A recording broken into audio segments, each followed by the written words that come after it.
Bien que le XXe siècle soit celui des mouvements de foule, les grands rassemblements de mai sur le Forum d'Alger resteront une des surprises de l'histoire.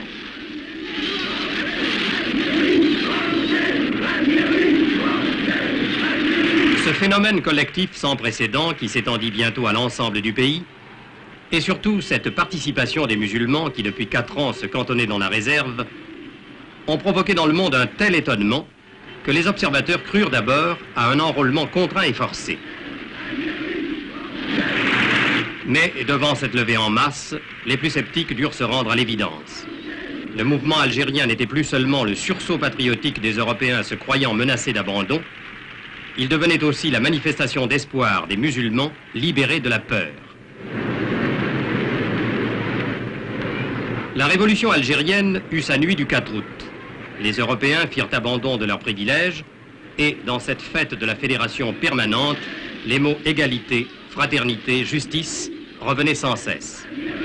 Pour la première fois, un choc psychologique mettait si étroitement en contact européens et musulmans que la fusion apparaissait possible.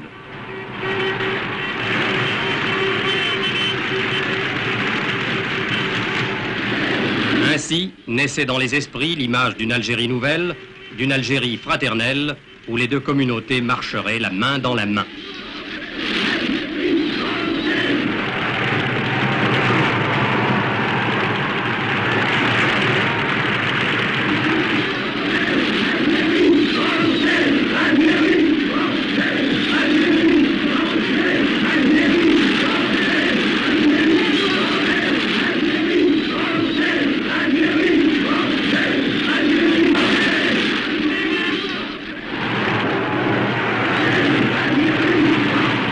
Les femmes ne furent pas les dernières à se mêler à ce courant irrésistible. Prisonnières de leurs traditions ancestrales, elles virent dans ce mouvement placé sous le signe de l'égalité l'occasion de hâter l'heure de leur émancipation. Pour elles, comme pour leurs sœurs du Maroc ou de Tunisie, le symbole de leur asservissement aux coutumes du passé est le morceau de tissu qui recouvre leur visage. Pendant ces heures de fièvre et d'exaltation, on vit dans toute l'Algérie bien des visages se dévoiler.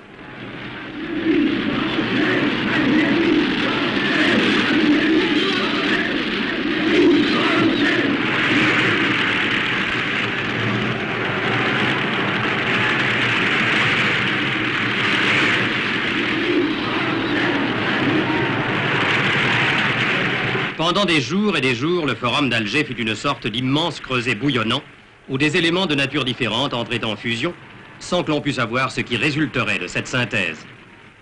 L'unanimité, il est vrai, s'était faite sur un nom.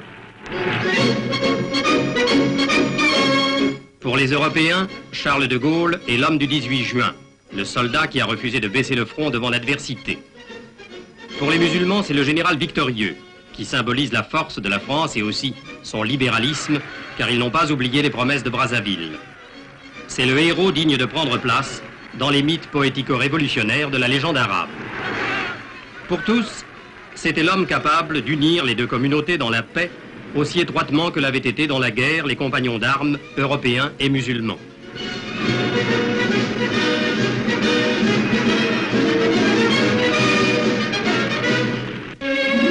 Mais si les noms des frères d'armes Antoine Ponce et Mohamed Zeman sont gravés sur le même marbre, les cimetières d'Algérie illustrent symboliquement la séparation des deux communautés qui, l'une et l'autre, ont reçu la terre algérienne en héritage.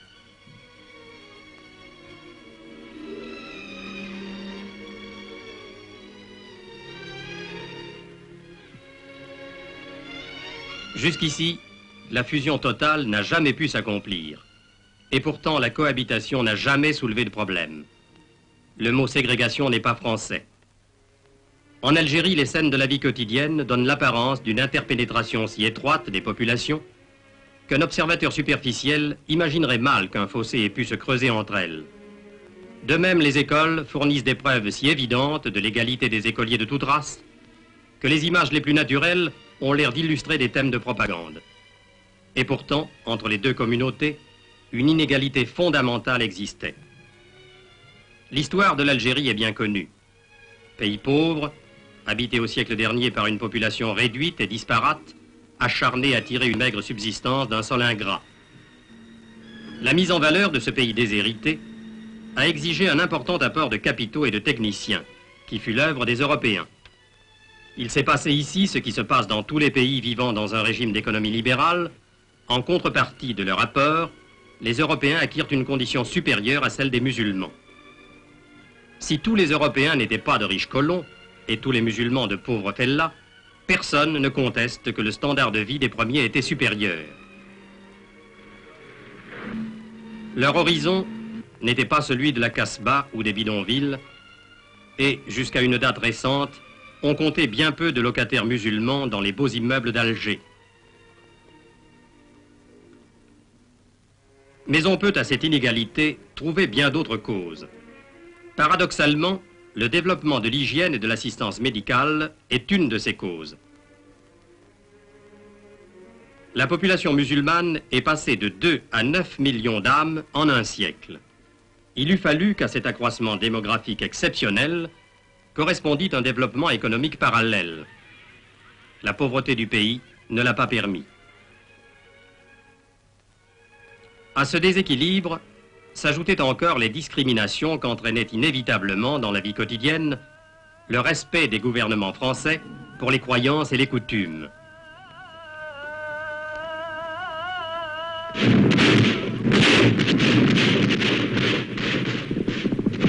Enfin, des inégalités plus profondes, tribunaux différents, système électoral avec 2 collèges distincts, tout contribuait à donner aux musulmans le sentiment de ne pas être des citoyens à part entière.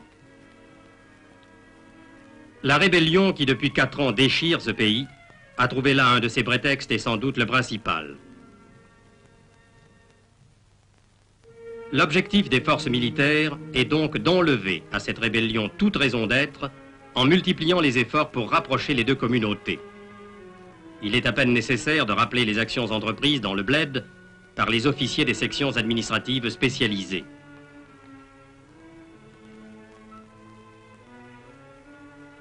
Et dans les villes, l'œuvre accomplie par les officiers des sections administratives urbaines, avec l'aide bénévole d'étudiantes de la métropole, devenues pour la durée de leurs vacances, les assistantes sociales de la Casbah et des bidonvilles.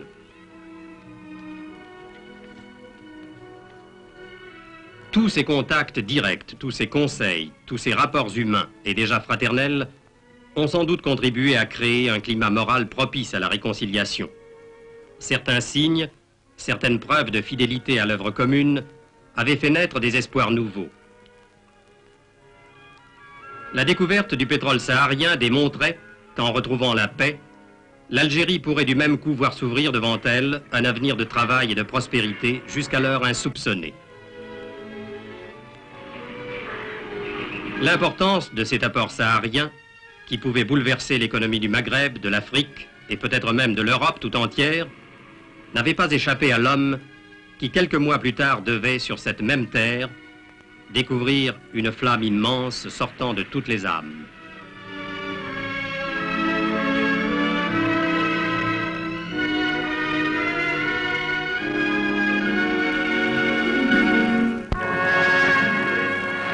Dans Alger la Blanche, devenue Alger la Tricolore, dès l'instant où Charles de Gaulle se trouva en contact avec ce peuple qui avait chassé de lui-même tout esprit de discrimination, il comprit que de grandes choses pouvaient s'accomplir.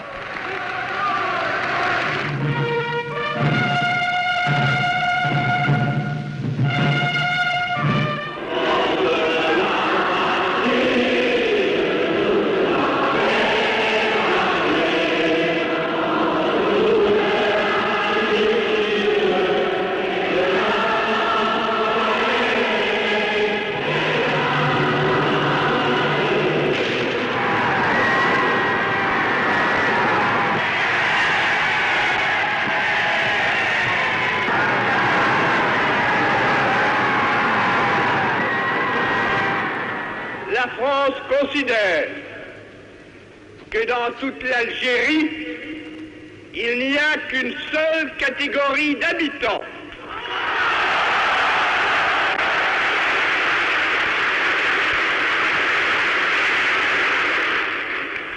Il n'y a que des Français à part entière.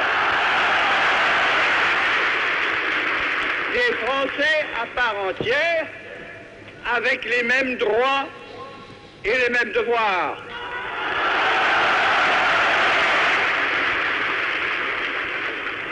Cela signifie qu'il faut ouvrir des voies qui jusqu'à présent étaient fermées devant beaucoup. Cela signifie qu'il faut donner les moyens de vivre à ceux qui ne les avaient pas. Cela signifie qu'il faut reconnaître la dignité de ceux à qui on la contestait.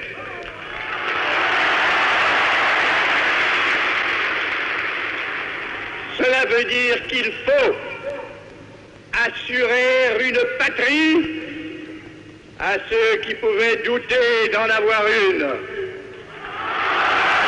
Puis, s'adressant aux rebelles. Moi, De Gaulle, à ceux-là, j'ouvre la porte de la réconciliation.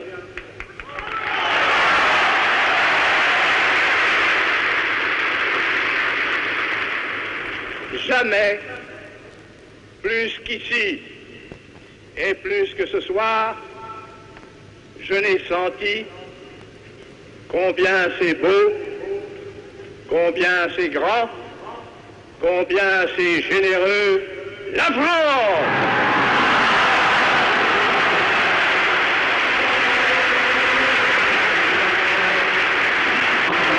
Vive la République! Vive la France!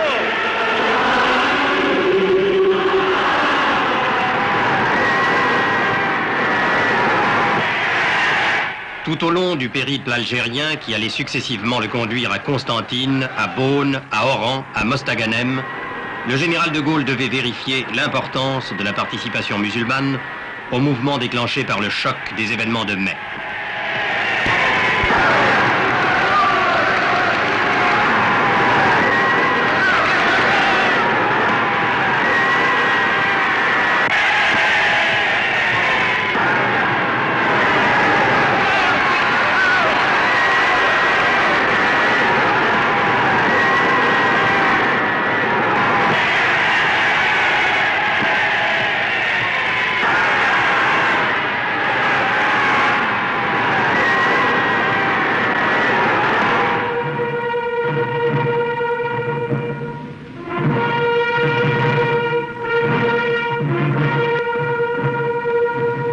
Un émouvant dialogue s'était engagé entre un homme et une foule, animés d'une estime réciproque, décidés l'un et l'autre à rechercher les moyens de régler enfin tout ce qui reste à régler dans ce pays.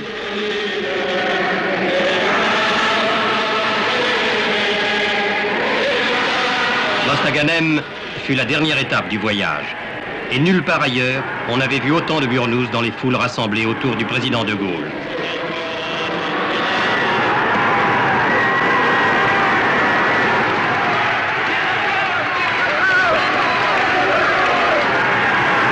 Je porte, a dit de Gaulle, une des plus lourdes responsabilités de l'histoire. Cependant, partout en Algérie, l'unanimité fut telle que la formule désormais célèbre « 10 millions de Français » devenait un but accessible. 10 millions de Français.